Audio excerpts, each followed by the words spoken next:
Well, hello there, and welcome once again to another fun travel through the history of comic books.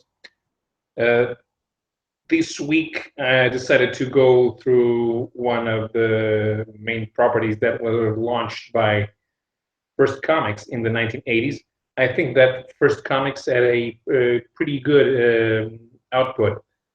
Um, they started in the 1980s. They began by taking advantage of material that was previously published by the short-lived Capital Comics, which included uh, Nexus and the Badger, and they also got from Pacific Comics. They got Star Slayer. In the last few years, I've been buying some material that was originally launched by that company, including John Sable Freelance and the original Howard Chaykin issues of American Flag. I also have a couple of collections with the Green Jack stories. But there was something that I always found that it looked fun, and indeed it was fun, but it was much more than that. There was the artwork betrayed a lot of complexity, and that was the story of Nexus the Liberator. Now, the first ever story that I bought starring Nexus was actually this the Nexus meets Madman crossover by Dark Horse. By this stage, the original series had already been canceled, and because First Comics had gone out of business, and Nexus was being published by Dark Horse with new miniseries. There was no point in continuing the regular series at the time because it had already happened the market crash that from the 1990s that led to a bunch of comic book stores going out of business and taking a lot of the alternative well, they're not really alternative superheroes, I'd say, publishers out of business. And I decided here on Nexus Madman. It was available, and the characters look interesting. The art looked interesting. I have to say that this is a very good costume design that Nexus has. He obviously was designed in a way to look like a superhero, but he's not really a proper superhero. I wouldn't call him that because this is a science fiction comic book. It's set in the future, and it was created by writer Mike Baron and artist Steve Rude. Baron, when I was growing up, I knew him from writing the Punisher for Marvel Comics and the Flash for DC. But I was not aware of Nexus, but having read it, it's quite obvious that this was where he spent most of his energies, where he applied most of his creativity. And Steve Rude, being a sort of Kirby-esque artist, he spent a lot of time on details and on page construction, which is, I suppose, one of the reasons why most artists don't want to deal with him anymore. Most publishers don't want to deal with him anymore. So the first stories were published in black and white, still on Capital Comics. They're published. This is volume one of Nexus, of the Nexus Omnibus series that's being published by Dark Horse. Other posts. First Comics have been launched by IDW, but Nexus was one of the properties that landed on Dark Horse. The first stories were published in black and white, as you can see here. Nexus is walking along here. Nexus was designed as a sort of conscience of the 1980s. There are a lot of references here to communist super states and to banana republics and that sort of dictatorships that existed in Southeast Asia and in Latin America during the 1970s and 80s. as a result of the Cold War between the United States and the Soviet Union. Nexus himself is the son of a Soviet general. Nexus' real name is Horatio Halpop, and his father, General Halpop, had to destroy the world that he was the administrator of in order to stop the rebellion. So he escaped, and because of that, Horatio was recruited by an unknown power to serve as a killer, as an executioner of human dictators. Is of human dictators because here in his first story, he ends up going to another planet, and he can't force himself to execute their own dictator because he's not human. This is only revealed much later in the story. The motivations behind the entity that gave him power. Nexus has an interesting cast of characters. This is Dave. Here you go. This is black white and white is not very good. Here on your right, you have Dave and Sandra. Dave is a Thun, an ape-like species from another planet with a limited number of fingers, and is Nexus's advisor and best friend. And Sandra arrives here as mostly a spy, but she ends up falling in love with Nexus. And the three they're not the motivator, but they're the eyes from which we see the story unfold. If Nexus himself is usually quite reactive, he only does stuff after the fact. Here we see some details from the story. This was later retold in color by Dark Horse as Nexus: The Origin. I'm pretty sure I have the Brazilian edition of that comic, but I couldn't locate it. All my old comics are really in a haphazard condition, storage condition. But soon the story moved to color. This was already at First Comics. You have a much clearer picture. There are many interesting concepts here. As you can see, there are floating heads. The heads are people that were abused by dictators, had their heads cut off, and they gain very extensive telepathic and psychokinetic abilities thanks to them. They can generate energy. And well, the cast of characters then becomes bigger, and the Baron takes the time to use them to comment on certain aspects of American and world society. For example, here it is, Judah the Hammer. Judah becomes Nexus's best friend and companion at arms. Although he doesn't know it at the beginning of the story, is Dave's son. They were separated when their planet was conquered and turned into a dictatorship, and Judah sort of became a warrior for hire, and he also a celebrity. He's well known throughout a number of worlds, and he takes part in several competitions, even in something that kind of looks like the Olympics. He kind of looks like a wrestler, and at the time, professional wrestling was becoming known countrywide due to the formation of the World Wrestling Federation, currently World Wrestling Entertainment, which became the dominant force in the professional wrestling scene. Not that they don't take time to go after villains. There are several here. This isn't volume 1, but I think I'll probably go to volume 2.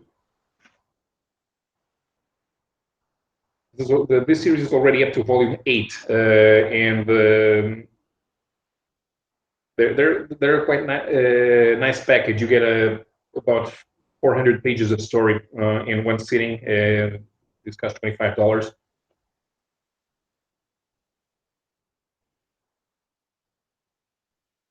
And they continue looking for excuse me, where was I?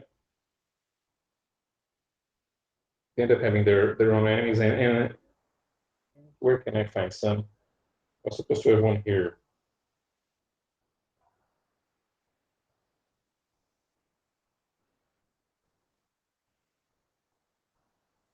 All right, more villains. Okay, if you can see in the here on the right, this is a quattro, a species with 4 arms. They usually work for the Gucci assassin corporation. The Gucci's are sort of they're the Nexus's version of the Assassin's League, but they're called Gucci. And well, there's a lot of these humorous moments over here. This is here we have the Imada. She becomes a rival for Nexus's affections to Sandra Peel. But well, she doesn't really love Horatio Alcock. She's more interested in controlling him. She works for an Earth corporation, and she effectively rapes Nexus and uses his semen to conceive 2 daughters, which is something that kind of affects the relationship between Nexus and Sandra, because throughout the entire series they are unable to have children. And here it is, one of Nexus's enemies as a child with him. They have a very strange relationship with their father and with Sandra. Now, throughout the series, there is a lot of time that Mike Baron spends on Judah. Judah himself becomes an interesting character. Now, while he is a bit of a showman, is very much interested in what's best for himself. He's also very loyal to his friends, and he does not run away from a fight. In that sense, he is more of a warrior than Nexus is, because Nexus kills because he's compelled by an entity, which we later know is the Merc. Let me see if I can locate the Merc for you.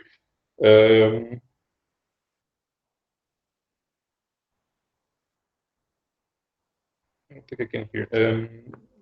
With an entity called the Merc, and Judah will happily throw himself into a fray, not only to help people in need, but also for the glory of battle. Now, here's something interesting that happens occasionally throughout the series. There are guest stars, and in this story, Nexus and Judah travel to an alternate, to a parallel pocket universe, and they meet the Badger. The Badger is another of Mike Baron's independent characters that was also published by First Comics, so it makes sense that he would appear. And in order for them to appear, because Nexus is in the future, in the 26th century, and the Badger is a Vietnam veteran, they have to involve some sort of time travel, transdimensional travel to appear, but it doesn't really matter. What matters is that they appear together. This story here is also by a fill-in artist, occasionally Mark Nelson and Eric Schenauer. They have to cover for Steve Root, Paul Smith as well further down the line, and eventually Steve Root even stops drawing altogether. But that's still in the future. Let's see now. Moving moving on to, this is number 4. Now, by this time, the story is moving along quite nicely. The world where Horatio and Sandra live is actually used for from the beginning of the series as a refugee haven for people that were liberated by Nexus. And there's an interesting cast of characters running around. Not only Dave, which you can see here on the left, but also next to him is Tyrone, who becomes the president of planet Ilum, which is Nexus's home.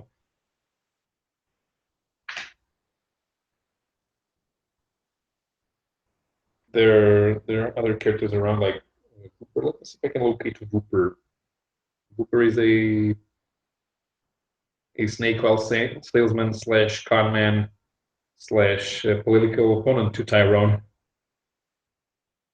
I don't think I can here. It's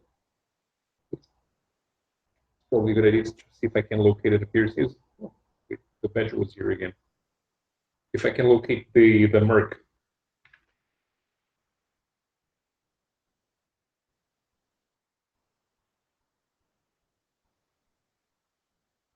Because the merc is one of the original inhabitants of Ilum, and they all transcended their physical bodies and moved to a higher plane of existence. And want to, so we stayed around and played games, which usually involve giving superpowers to somebody else and have them do their own bidding. In this case, is interested in killing psychopaths. Here it is, the merc. He even has the same lightning bolt that appears on Nexus's uniform, and that's how Nexus got the idea to create his own uniform. The merc ends up giving powers to other people. This is what's happening here. He sort of fires Nexus, and there are 2 teenage sisters that are given the Nexus power, and they become Nexus in the miniseries titled "The Next Nexus," which is also available in these Omnibus editions. What is also available? Let me see now. Okay.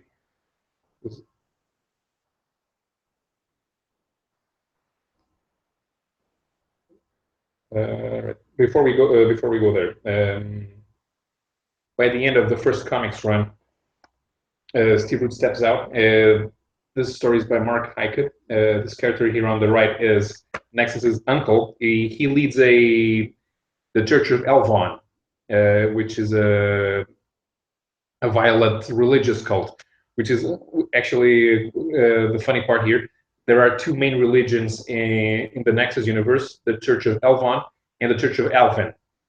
And one is sort of modern Christianity. Alvin is sort of modern Christianity, and Elvon is these are the fire and brimstone preachers. The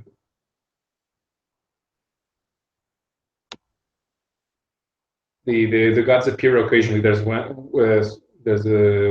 issue with a conference of all the gods taking part, and this is Elvon, or so he claims. He manages to convince a lot of people that he is Elvon, but he doesn't act. He acts very, very human-like.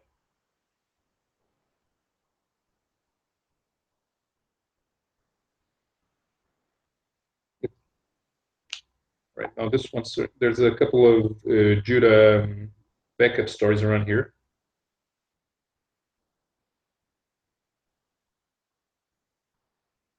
And eventually, what we have here, at Dark Horse, with the Nexus appearing mostly in a mini-series, Baron eventually gives Judah his own stories, and they will appear. This is, yes, Volume 7 already begins with the Dark Horse material. So here it is, Nexus: The Origin. which has Steve Wood coming back. It retells the original Capital Comics stories in color. It's the scene where Horatio's father marries his mother.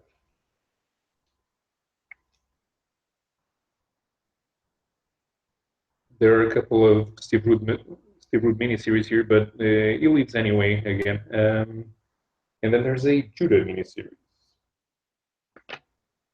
Here we go. This is not it, but check this double page spread. I love this. These are sort of a lot of the species that we have around here. Steve Rude is very creative when he comes up with character designs.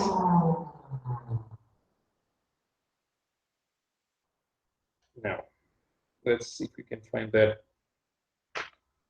Okay, here it is. This is one of Judah's miniseries, The Hammer of God. And there's also a reprint of the one-shot Mazrau. There are a few other characters. Mazrau appears first as a child. He's rescued by Nexus in the early stories, and then he grows up in Ireland, becomes a musician and a teenage sensation, and even as a one-shot dedicated to him. Here he is playing guitar. Another character that appears in one story is the comedian, a lizard called Clone Zone. They refer to comedians here as hilariators. Clone Zone is sort of a borscht belt comedian, but he's a space lizard. Here it is.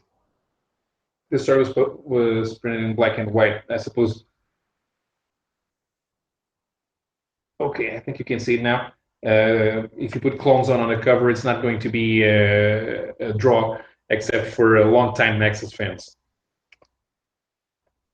So this is volume 7, and the last one that was published was, where is it? Volume 8.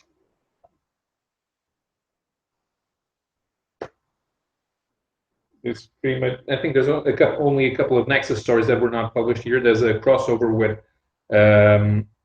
Magnus Robot Fighter that was published by Valiant, but I'm not sure. I think that Dark Horse should be able to reprint it because they have the rights to the Golden Books characters like Magnus Robot Fighter and Turok. So but I'm not sure if they're interested in doing it. It's not really part of continuity. Unlike what we have here, this story also reprints the Nexus Madman one-shot that I have over here. Madman is usually also published by Dark Horse. But this is pretty much it. There's only been a couple of other new series starring Nexus, so we'll probably have to wait a while until we have a volume 9. Still, he has been appearing in a number of other interesting things, and I wanted to show them. This is probably one of the Nexus's rarest appearances, and I doubt very much that many people in the United States has this magazine. This is Strangers number 14, and it was published in France by Semic. Semic is a publishing group from the Netherlands, but they purchased the French publisher Édition Lug, which is best known as the French publisher of the Italian comics Tex and Black, and as the publishers of Marvel Comics from the 1960s to the 1990s. They had their own titles and they did their own cover art. And they also had their own superheroes, which is why they launched this. At the time, they hired Jean-Marc L'Officier, who became known in the United States as the Hollywood agent for Moebius. And he also started writing alongside his American wife, Randy, for Marvel and DC and other publishers. So this was in 2011, 2002, yes, where Luficia was hired to get all the Luke properties back in action for a new universe, new shared universe of characters. And one of the offbeat things they did here was the first crossover between French comics and American comics.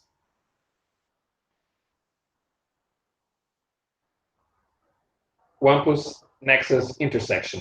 This is written by Jean-Marc Officier with art by Canadian indie artist Jay Stevens, who has also worked a lot in animation. I can't remember exactly what he did, but it's not something that I knew. And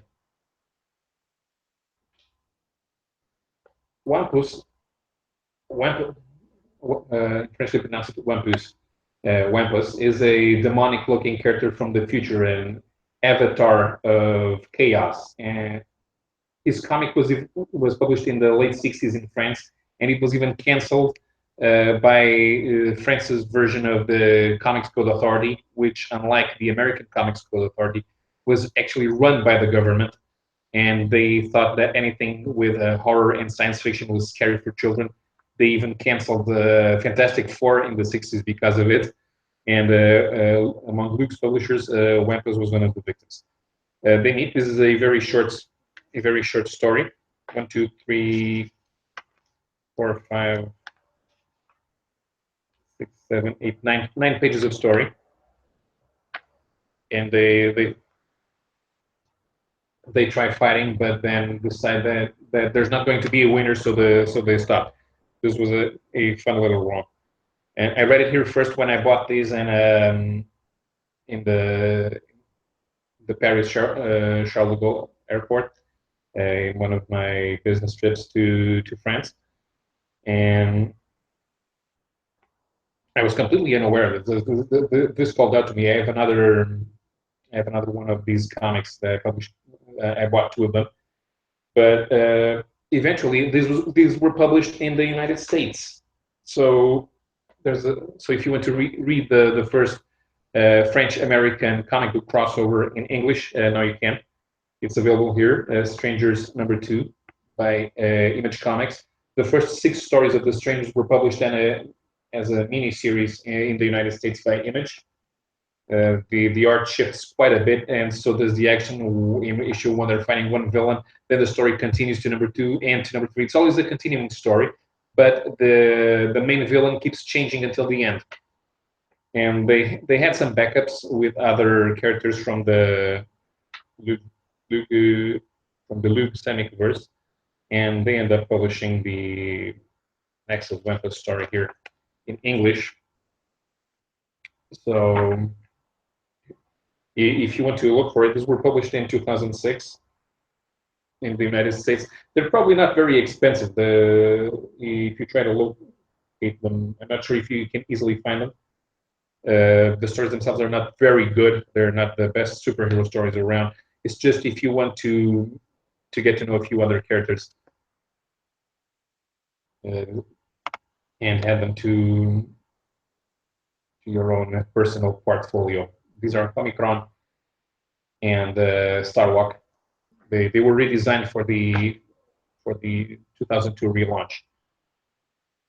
And well, I guess this is it for Nexus. I hope you had a good time. If you remember Nexus from the old days, this was a trip down memory lane. If you're interested in buying Nexus, as I said, there are 8 Omnibus volumes, $25 each. It's really worth it. Very interesting art by Steve Root. Mike Barron is always entertaining. The cast of characters is amazing. There are crossover appearances by Badger and occasionally by Grimjack. Actually, the story in where Grimjack meets Nexus is not available here. It was a crossover between all of First Comics' properties called Crossroads. Dreadstar appears. One of the characters from American Flag appears. So it's probably a bit of a hassle getting all the rights together. But that's where he ended up knowing Grimjack. There's a cameo appearance here when Nexus shows up on Mundan's bar. And Well, I guess this is it for now. I don't have a plan yet for next week. I want to see if I can start doing stuff about Marvel, but I think I also wanted to talk about Wildstorm, uh, since Raz from Raz Reads talked about the new Wildstorm comic in one of her videos, and she mentioned that she didn't read the old stuff, so I might go and locate my old issues of Wildcats and the trade paperbacks with Stormwatch and the Authority. So I'll see what I can do for next week. Thank you very much for coming here, and I'll see you later. Bye bye.